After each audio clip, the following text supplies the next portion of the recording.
ଏକ ଛୋଟ ଗାଁରେ ଚନ୍ଦନ ନାମକ ଜଣେ କାଠୁରିଆ ରହୁଥିଲା। ସେ ଜଙ୍ଗଲରୁ କାଠ କାଟି ବଜାରରେ ବିକ୍ରି କରି ନିଜର ଗୁଜରାଣ ମେଣ୍ଟାଉଥିଲା। ଦିନେ ଜଙ୍ଗଲକୁ ଯିବା ସମୟରେ ସେ ରାସ୍ତାରେ ଏକ ଆହତ ଶୁଆକୁ ପଡ଼ିଥିବାର ଦେଖିଲା। ଚନ୍ଦନ ବହୁତ ଦୟାଳୁ ଥିଲା। ସେ ଭାବିଲା, ଏହି ଶିକାରୀମାନେ କେତେ ନିର୍ଦ୍ଦୟ। ଏହି ନିର୍ଦ୍ଦୋଷ ପକ୍ଷୀଟିର କି ଦୋଷ ଥିଲା? ଚନ୍ଦନ ସେଦିନ କାଠ ନ କାଟି ପକ୍ଷୀଟିକୁ ଘରକୁ ନେଇ ଆସିଲା। ତାର ଯତ୍ନ ନେଲା ଏବଂ ତାର ନାମ ରଖିଲା ମିଠୁ। କିଛିଦିନ ପରେ ମିଠୁ ସୁସ୍ଥ ହୋଇଗଲା।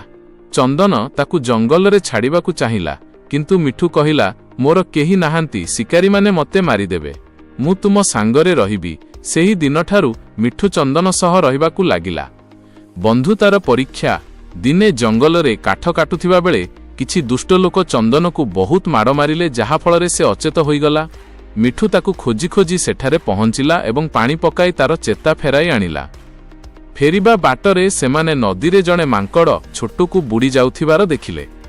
ଚନ୍ଦନ ନିଜ ଜୀବନକୁ ଖାତିର ନକରି ନଦୀକୁ ଡେଇଁପଡ଼ି ଛୋଟୁକୁ ବଞ୍ଚାଇଲା ଏବଂ ବୈଦ୍ୟଙ୍କ ପାଖକୁ ନେଇ ତାର ଚିକିତ୍ସା କରାଇଲା। ଏବେ ଚନ୍ଦନ, ମିଠୁ ଏବଂ ଛୋଟୁ ତିନିହେଁ ସାଙ୍ଗ ହୋଇ ରହିଲେ। ଛୋଟୁ ମାଙ୍କଡ଼ର ପରାମର୍ଶରେ ଚନ୍ଦନ କାଠ କାଟିବା ଛାଡ଼ି ନଦୀରୁ ମାଛ ଧରିବା କାମ ଆରମ୍ଭ କଲା। ଏହାଦ୍ୱାରା ତାର ଆୟ ଭଲ ହେଲା। ରାଜାଙ୍କ ପୁରସ୍କାର। ଥରେ ରାଜ୍ୟର ରାଜା ଏକ ବଡ଼ ଉତ୍ସବ ପାଇଁ ସବୁଠାରୁ ବଡ଼ ମାଛ ଆଣିବାକୁ ଘୋଷଣା କଲେ। ଚନ୍ଦନ ସବୁଠାରୁ ବଡ଼ ମାଛ ଧରି ରାଜାଙ୍କୁ ଦେଲା। ରାଜା ଖୁସି ହୋଇ ତାକୁ ପୁରସ୍କାର ମାଗିବାକୁ କହିଲେ। ଚନ୍ଦନ ଧନରତ୍ନ ନ ମାଗି କେବଳ ରହିବା ପାଇଁ ଟିକେ ଜାଗା ମାଗିଲା।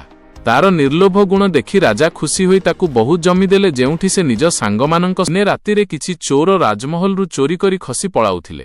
ସେମାନେ ବେପାରୀ ବେଶରେ ଚନ୍ଦନ ଘରେ ପହଞ୍ଚିଲେ ଏବଂ ଆମେ ବାଟ ହୁଡ଼ି ଯାଇଛୁ କହି ଚୋରି ସାମଗ୍ରୀ ସେଠାରେ ଲୁଚାଇ ଦେଇ ପଳାଇଲେ। ସୈନିକମାନେ ଚୋରି ମାଲ ଚନ୍ଦନ ଘରୁ ପାଇଁ ତାକୁ ଗିରଫ କଲେ। ରାଜା ଚନ୍ଦନକୁ 5 ବର୍ଷର ଜେଲ ଦଣ୍ଡ ଦେଲେ। ମିଠୁ ଏବଂ ଛୋଟୁ ଜାଣିଥିଲେ ଯେ ଚନ୍ଦନ ନିର୍ଦ୍ଦୋଷ। ସେମାନେ ଚୋରମାନଙ୍କୁ ଖୋଜିବା ଆରମ୍ଭ କଲେ। ସେମାନେ ଦେଖିଲେ ଯେ ରାଜାଙ୍କ ମନ୍ତ୍ରୀ ଚୋରମାନଙ୍କ ସହ ମିଶିଛନ୍ତି। ମନ୍ତ୍ରୀ ଜଙ୍ଗଲରେ ଚୋରମାନଙ୍କ ସହ ଭାଗ ବଣ୍ଟା କରୁଥିବା ବେଳେ ମିଠୁ ଓ ଛୋଟୁ ରାଜାଙ୍କୁ ସେଠାକୁ ନେଇଗଲେ। ରାଜା ନିଜ ଆଖିରେ ସବୁ ଦେଖିଲେ ଏବଂ ଚୋର ଓ ମନ୍ତ୍ରୀଙ୍କୁ ପଠାଇଲେ। ରାଜା ଚନ୍ଦନଙ୍କୁ ମୁକ୍ତ କରି କ୍ଷମା ମାଗିଲେ ଏବଂ ତାଙ୍କୁ ରାଜ୍ୟର ନୂଆ ମନ୍ତ୍ରୀ ଭାବେ ନିଯୁକ୍ତ କଲେ। ଚନ୍ଦନ ତାର ବିଶ୍ୱସ୍ତ ପଶୁପକ୍ଷୀ ବନ୍ଧୁମାନଙ୍କ ସହ ସୁଖରେ ରହିଲା।